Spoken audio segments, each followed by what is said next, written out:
Oke, standby, kamera ready, sound ready, 3, 2, 1, action. So grab somebody and get your ass on the dance floor. Let's get it on in this dancery. We got y'all open, now you're floating, so you got to dance for me.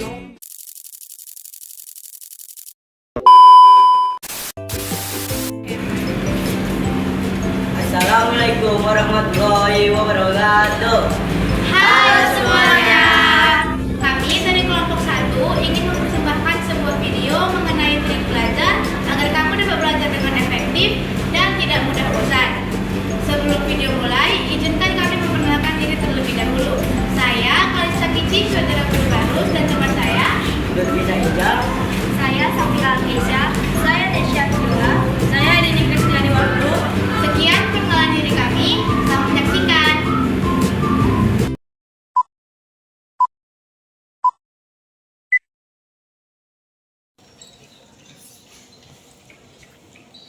Safira, kamu selesai PR? Belum, dia lagi kerja pakai HP. Soalnya kalau aku belajar sendiri, aku nggak ngerti. Emang kalau pakai HP kamu ngerti? Enggak.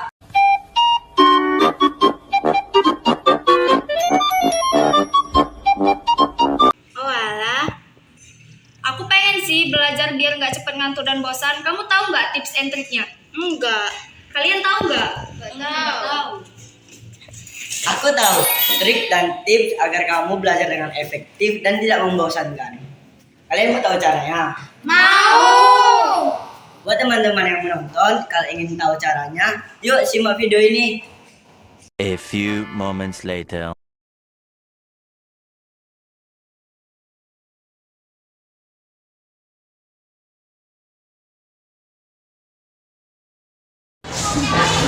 Ada beberapa trik dan tips agar kamu dapat belajar dengan efektif dan tidak membosankan. Yang pertama adalah membuat jadwal pelajaran yang teratur. Dengan adanya jadwal pelajaran yang teratur, kamu dapat belajar dengan konsisten. Trik yang kedua adalah jangan memaksakan diri kita untuk belajar. Lebih baik kamu belajar 2 jam sehari daripada 5 jam sehari tapi tidak teratur. Trik yang ketiga adalah mencari tempat yang ternyaman buat kamu belajar. Dengan adanya kamu belajar di tempat nyaman, kamu dapat belajar dengan efektif. Dengan adanya kamu memilih tempat pelajaran yang nyaman, kamu dapat belajar dengan produktif dan mudah memahami pelajaran. Trik yang keempat, teknik Pomodoro. Kamu bisa pakai teknik Pomodoro dengan cara 25 menit fokus, 5 menit istirahat. Lakukan secara berulang kali. Kelima, menghindari gangguan. Saat kamu belajar, jauhkanlah HP dari jangkauanmu dan matikanlah notifikasi HP. Keenam, mencicil materi. Ketika seperti kamu ingin ujian, kamu dapat mencicil 3 minggu sebelum ujian. Jadi, saat kamu melaksanakan ujian, kamu bukannya nangis, tetapi kamu tinggal mengulang dengan santai.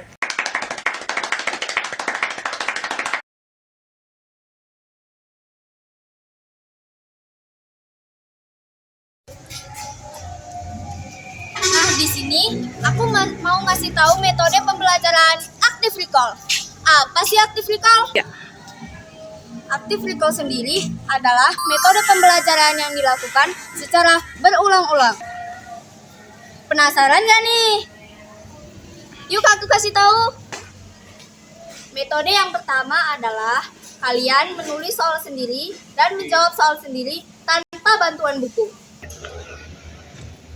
Metode yang kedua adalah menjelaskan materi yang kalian pelajari kepada teman kalian. Atau kalian bisa memberitahukannya kepada benda mati dengan bahasa yang kalian pahami. Oh my god! Wow! Metode yang ketiga adalah menuliskan materi yang telah kalian pelajari di halaman kertas kosong tanpa bantuan buku. Dengan beberapa metode ini, kalian dapat melatih dan mengasah otak agar kalian dapat cepat memahami materi yang kalian pelajari. Okay.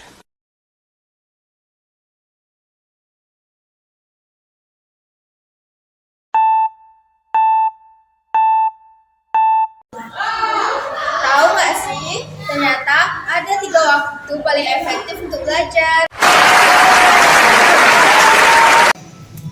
Jadi, ternyata otak kita memiliki beberapa waktu paling efektif untuk belajar.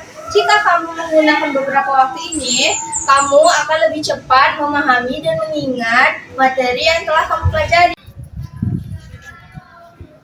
Nah, di sini aku masih tahu beberapa waktu tersebut. Penasaran nggak nih? Ayo aku kasih tahu beberapa waktu yang dapat digunakan untuk belajar. Yang pertama, kamu dapat belajar di jam 4 sampai jam 5 subuh. Hal ini dikarenakan otak kamu masih fresh dan dapat menerima materi pelajaran. Yang kedua, kamu dapat belajar di jam 9 sampai jam 11 siang. Hal ini dikarenakan otak kamu mengeluarkan hormon stres sehingga kamu dapat lebih fokus untuk belajar. Ketiga, kamu dapat belajar di jam 6 sampai jam 8 malam. Hal ini dikarenakan otak masih dalam masa pemeliharaan. Setelah itu, otak akan langsung beristirahat semalaman. Nah, jadi kamu tahu kan waktu-waktu paling bagus untuk belajar? Ayo mulai belajar dengan giat dari sekarang. Nah, sekarang kamu tahu kan waktu-waktu paling bagus untuk belajar? Ayo mulai sekarang belajar dengan giat.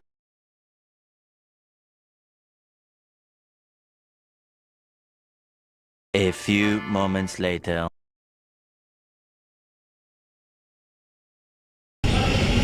Stop males-malesan karena yang rajin aja belum tentu mendapatkan apa yang mereka inginkan. Setiap kamu males-malesan, banyak orang di luar sana yang berjuang belajar mati-matian. Enggak ada kata terlambat untuk berubah menjadi lebih baik. Percaya diri adalah langkah pertama untuk menuju kesuksesan. Jadi, ayo mulai sekarang rajin dan tekun belajar untuk meraih cita yang kamu inginkan dan berusaha mendapatkan masa depan yang indah. Sekian video dapat dipersembahkan oleh kelompok 1 mengenai trik dan tips agar kamu dapat belajar dengan efektif dan tidak mudah bosan. Semoga video ini dapat bermanfaat bagi kamu dan dapat diterapkan dalam kehidupan sehari-hari kamu. Nah, teman-teman semua, marilah mulai sekarang kita belajar dengan rajin dan produktif untuk mencapai cita-cita dan target yang ingin kamu capai. Sekian dari kami, mohon maaf bila ada salah kata maupun ucapan. Saya akhiri dengan wabillahi taufiq wal hidayah. Wassalamualaikum warahmatullahi wabarakatuh. Bye.